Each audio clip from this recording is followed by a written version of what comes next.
Ay. Buenas tardes para todas y todos. Otra vez bienvenidos a esta experiencia de la Semana Bíblica en San Félix, ahí en Coinonía, el lugar y el espacio en el que la palabra de Dios se predica, se trata de vivir, en la que se estudia la palabra de Dios. Un lugar que con tantos amigos y amigas italianos y de otras geografías ha sido creado para ayudarnos a seguir viviendo. Un lugar en el que los claretianos estamos aprendiendo a ser mejores oyentes y servidores de la palabra. Me alegro por los comentarios que he oído, que están más o menos contentos y contentas en la experiencia, y ahí vamos trabajando poco a poco en este tema del reino de Dios en los evangelios sinópticos. Hoy tendríamos que estudiar las características de los evangelios sinópticos, y entonces vamos a tener que volver a mirar de alguna manera el cuadrito que hacíamos ayer, la etapa oral del evangelio, todo lo que el evangelio se dijo, se habló, se conversó, luego representado en dos momentos: en la predicación que hace Jesús y en el recoger toda esa experiencia de Jesús, que se vivió con Jesús, después en las pequeñas comunidades, compartiendo, hablando sobre todo lo que son los relatos de pasión, los relatos de dichos y los relatos de hechos. Serían como los tres bloques en los que se organizó todo lo que se habló, todo lo que se dijo. Eso va a estar muy mediado y muy trabajado pues o va a estar vivenciado en medio del conflicto que se va a generar con la sinagoga de los judíos y con el Imperio Romano, pues que eran las dos fuerzas y los dos elementos interesantes e importantes a nivel de autoridad que vivió Jesús y la primera comunidad de seguidores y seguidoras de Jesús. Entonces, desde esa perspectiva, pues estamos preparados para entender que los conflictos, los problemas dispersaron la comunidad. Acuérdense que unos se fueron para Transjordania, al otro lado del Jordán, otros se fueron para el norte, Antioquía, lo que es actualmente Líbano, y el occidente de Siria. Otros se fueron para la costa del Mediterráneo, otros se fueron para Egipto, incluso llegaron a Roma. Vimos cómo Pablo se metió en todo ese mundo. Bueno, Pablo escribió el primer texto del Nuevo Testamento, la primera carta a los tesalonicenses, tratando de solucionar un problema que se presentó en la comunidad, y ahora vamos a ver qué otros problemas se presentan en la comunidad. Pues bien, toda esa dispersión, todo ese salir de donde había ocurrido el anuncio de la buena noticia de Jesús, el reinado de Dios, va teniendo preocupaciones por parte de algunos. La parusía, nada que llega a Jesús, todos lo esperan, pero Él no llega, la venida de Él se atrasa. Los que habían visto, oído y tocado a Jesús ya estaban envejeciéndose, estaban ya dispersos, estaban lejos. Hay mucha gente que, oyendo y viendo lo que hacen los seguidores y seguidoras de Jesús, se meten a la comunidad, se sienten identificados con la manera de vivir Jesús y de decir Jesús las cosas y de enseñar Jesús las cosas. Ahora, cuando veamos el tema del reino, veremos cuáles son esas cosas que impactan y por qué el reino de Dios o el reinado de Dios atrae tanta gente. Entonces, pero se está yendo la gente, se está desapareciendo la gente, se está envejeciendo la gente, y eso hace entonces que alguno, de pronto Marcos, Juan Marcos, el que vivía allá en la casa donde Jesús celebraba la Pascua con sus discípulos en Jerusalén, es una teoría, el compañero de Pablo y de Bernabé, que de alguna manera tienen una experiencia interesante a nivel misionero, pero que definitivamente ve Marcos que se está desapareciendo la camada, el grupo de los que vieron, de la primera generación de cristianos o de seguidores de Jesús, y entonces a él se le ocurre una cosa brillantísima. Marcos, de hecho, es el que inventa el género del evangelio, la buena noticia. Eso ya era una cosa que usaban los emperadores para sus visitas. Pero Marcos, utilizando esa costumbre de los emperadores, esa buena noticia de que se enviaba, de que el emperador iba a visitar a alguien, hace una cosa muy original. Toma muchas cosas de los relatos de pasión, de los relatos de dichos y de los relatos de hechos que él conoce, toma algunas cosas y las organiza según un pequeño plan. Él piensa que eso se puede recoger de alguna manera en un escrito, en un pequeño tratado que sirva de modelo para que los otros o los que no conocieron a Jesús puedan ir a predicarle esa buena noticia a otras personas. Hay una inquietud misionera en eso, como veremos en las características después. Entonces Marcos hace eso, muy original él, se inventa el género evangelio, y es el evangelio de Jesucristo, el Hijo de Dios. Ahí va a cometer un pequeño errorcito en el título, pero bueno, no podemos pedirle que sea perfecto desde lo que está haciendo. Y entonces él va a tomar no todo el relato de pasión, ni todos los relatos de dichos, ni todos los relatos de hechos. Él escoge de ahí algunas cosas que le interesan para su comunidad y entonces las pone por escrito. Algunos dicen que él escribió eso en arameo, que era la lengua que hablaban todos los judíos, pero como se tuvieron que ir para otras partes, posiblemente hacia Alejandría en Egipto, entonces, y como allá los judíos hablaban poquitico arameo y hablaban más griego, entonces como que inmediatamente se traduce todo ese evangelio que inicialmente se pudo haber escrito en arameo al griego, y empieza a conocerse ese en griego, ese evangelio. Y desde esa perspectiva entonces él organiza todo con un plan, con un proyectico muy elemental, pero muy certero y muy interesante.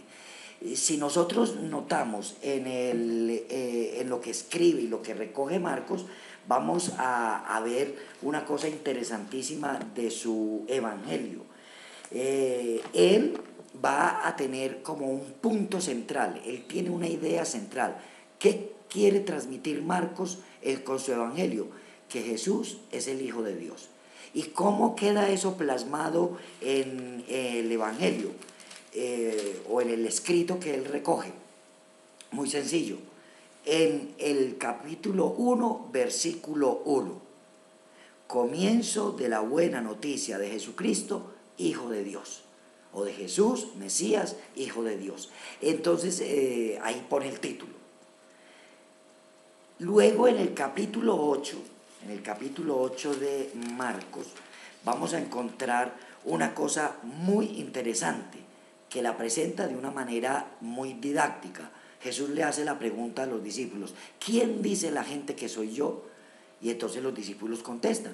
Unos dicen que Juan el Bautista, otros que Elías o alguno de los profetas. Y inmediatamente Jesús hace la pregunta del millón, la central: ¿y ustedes quién dicen que soy yo? Y entonces Pedro contesta: tú eres el Mesías. En toda la mitad del Evangelio, en el capítulo 8, versículo 30. Y al finalizar el Evangelio, por allá hacia el capítulo 15, versículo 39, el centurión romano que estaba al frente o al lado de la cruz de Jesús, viendo que él expiró, exclamó o dijo: realmente este hombre era Hijo de Dios. Entonces, si notan bien en la estructura del Evangelio de Marcos, que no son sino estas hojitas, al principio, aquí en la primera parte, luego en la mitad, el capítulo 8, y luego al final, en el capítulo 15, va a decir el tema central de su texto, el tema central de su mensaje, el tema central de su evangelio. Tomado todo eso de lo que le pasó a Jesús, de lo que dijo Jesús y de lo que hizo Jesús. Él lo resume de esa manera. Al principio, en la mitad y al final está el tema central de ese evangelio: Jesucristo, el Hijo de Dios. Eso lo hace también con otro truco muy interesante. En el evangelio de Marcos, todo el mundo sabe quién es Jesús. Todo, hasta el demonio sabe quién es Jesús, o los endemoniados saben quién es Jesús. Pero hay una cosa muy interesante. Jesús les prohíbe que lo digan. A todos los que saben eso, Jesús les prohíbe que lo digan. Pero no todos cumplen eso. La gran mayoría van y cuentan quién es Jesús. Y entonces, eso es lo que los estudiosos del Evangelio de Marcos llaman el secreto mesiánico. Es una cosa que todo el mundo sabe, es una cosa que a todo el mundo le prohíben que diga, pero es una cosa que todo el mundo va a contar. Volvemos al elemento misionero, ir a contar eso. Con ese truco del secreto mesiánico, ellos Marcos va a incitar que ese secreto se comente, que ese secreto se anuncie. Ese sería como un secreto a voces. Le prohíben que todo el mundo lo sabe, le prohíben que lo cuente, pero todo el mundo va a contar. Y ese es un truco de mnemotecnia muy interesante y muy bueno para uno aprenderse el Evangelio de Marcos, el contenido del Evangelio de Marcos. Nosotros a veces tenemos un problema en nuestra mente. Nosotros aquí en la cabeza tenemos una síntesis de los 4 evangelios y no sabemos diferenciar qué es de Marcos, qué es de Lucas y qué es de Mateo y qué es de Juan, porque tenemos una mezcolanza aquí. Pero cuando uno lee detenidamente solamente a Marcos, solamente a Mateo y solamente a Lucas y solamente a Juan, uno descubre que aunque estén hablando del mismo tema, Jesús de Nazaret o el reino de Dios que Jesús anunció, lo tratan de distintas maneras, según las necesidades de la comunidad, 1, según las características de la comunidad, 2, y según las intenciones que tiene el que va a contar la historia. Porque dependiendo de eso, va a relatar o va a utilizar los relatos de pasión, los relatos de dichos y los relatos de hechos. Eso va a ser muy importante que lo tengamos en cuenta, la característica de cada uno de ellos. Pues bueno, Marcos, según las características de la comunidad, según las necesidades de su comunidad y según la intención que él tenía habiendo visto a Jesús, aunque no era de los 12 discípulos, de los 12 apóstoles, perdón, pero posiblemente era alguno de los discípulos, y conoció a Bernabé y conoció a Pablo, y vivió en la comunidad con Pedro, y entonces esa experiencia la va a transmitir según su humano entender. Acordémonos que ese es uno de los criterios de la revelación y de la inspiración.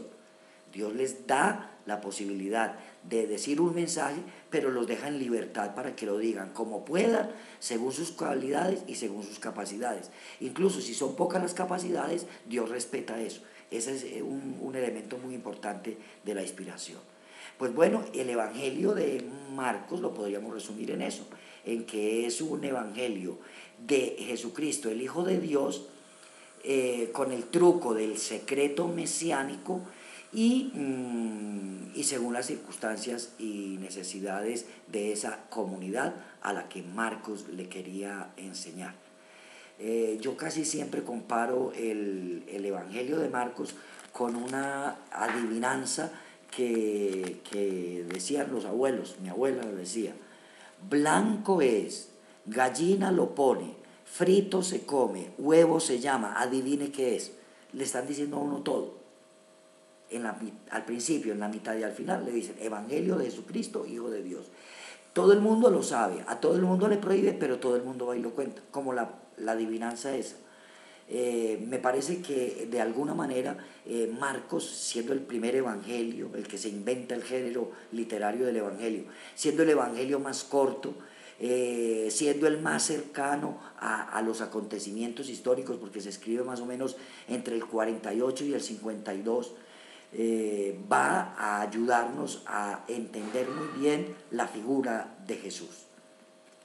Con el Evangelio de Marcos podríamos tratar un temita bien interesante que es, a ver, ¿de qué trata la generalidad del Evangelio de Marcos? Y desde ahí podríamos hacer un pequeño trabajo entre todos, como me sugirieron hoy, cuando me contaron cómo les fue ayer en las charlas de la Semana Bíblica.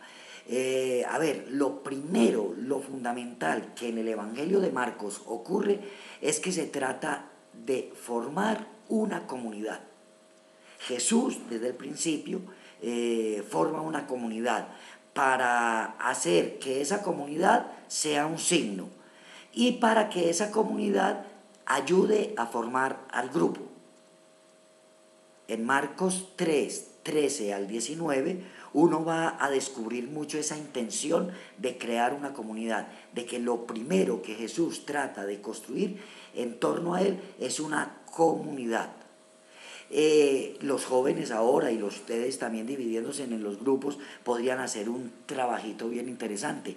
Leyendo Marcos 3, 13, 19, preguntarse en qué se parece nuestro grupo al grupo de Jesús, según el Evangelio de Marcos, ¿sí? Entonces, lo primero es tratar de construir una comunidad. Segundo, Jesús lucha por la vida, cuida la vida, defiende la vida. Jesús enseña y sana a las multitudes. Y entonces Jesús trata de cumplir muy bien, a cabalidad, esa misión que él siente que Dios Padre le dio y que va a cumplir con esa comunidad que está haciendo. El mejor texto que veo yo es el de Marcos 6, 35 al 44, es la famosa multiplicación de los panes. Jesús ve la necesidad de la gente, tienen hambre. Jesús pide que otros le ayuden a solucionar ese problema, denles ustedes de comer, pero sobre todo busca que se comparta. Ahí es donde va a aparecer que hay alguien que tiene 5 panes y 2 peces. 5 más 2 va a ser 7. Acuérdense que los números en la Biblia tienen un significado fuera de lo numérico, simbólico. 7 es lo perfecto. Con 5 panes que apenas tenemos y con 2 pececitos que apenas tenemos suficiente. Tenemos lo perfecto, lo necesario. Entonces él empieza a organizar la gente. Bendice el pan y los peces y los reparte. La gente disfruta de esa comida y al final se recoge lo que sobre para que no se desperdicie.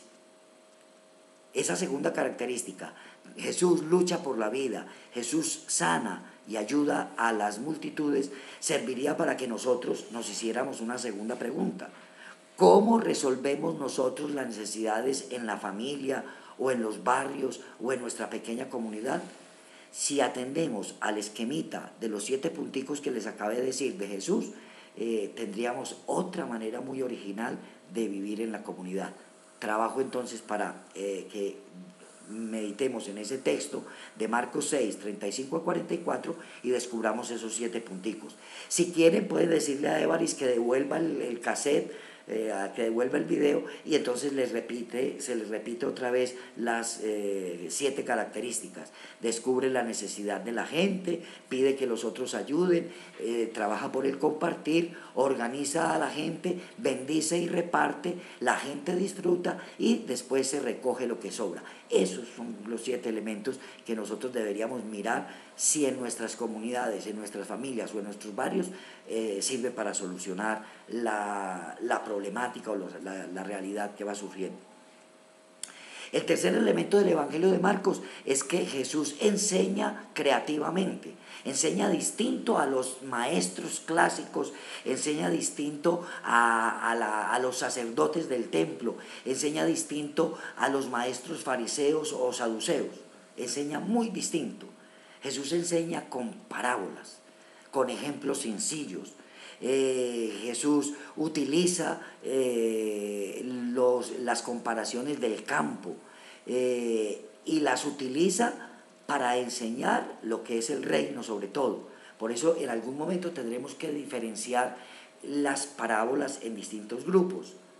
Las parábolas sobre el reino, las parábolas del Dios del reino, las parábolas de los hombres y mujeres del reino. Y entonces eso nos va a ayudar a distinguir y a descubrir la riqueza que tienen las parábolas de Jesús.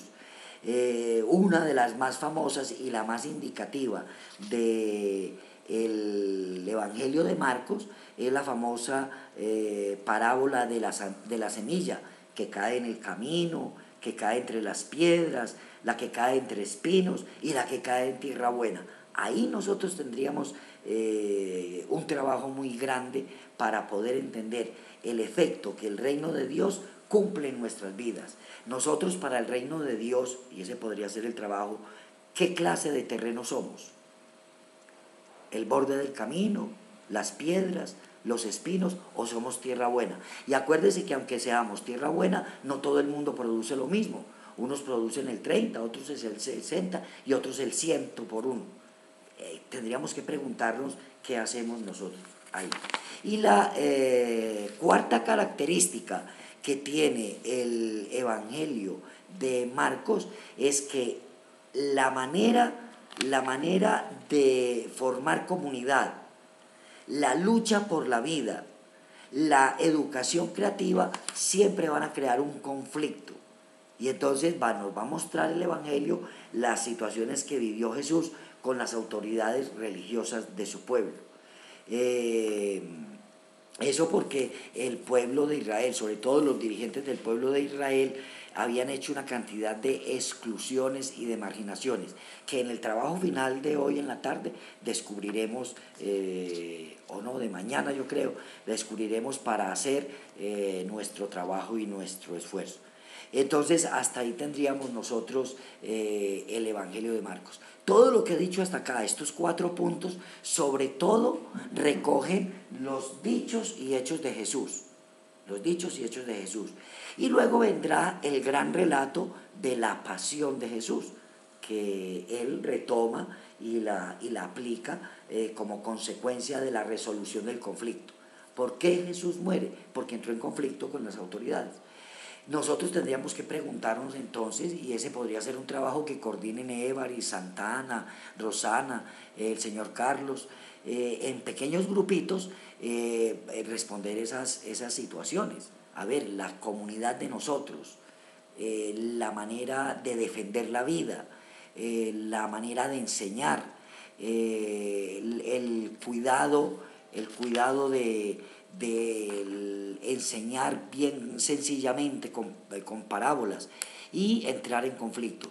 De ese conflicto uno podría leer muchas citas, ¿sí? Muchas citas. Y podríamos preguntarnos por qué muchas personas de la comunidad actual de Jesús entran en conflicto, son perseguidos, son malentendidos, para entender que ese conflicto es muy importante en la vida. Nosotros a veces queremos huirle a los conflictos y a los problemas, y acordémonos que hay que enfrentarlos, y Jesús nos enseña con su manera de hacer las cosas esa experiencia.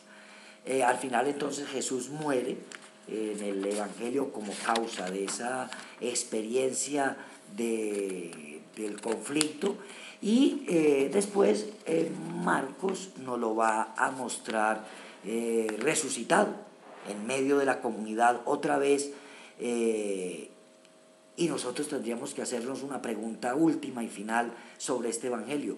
¿Por qué creemos que Dios resucitó a Jesús de Nazaret?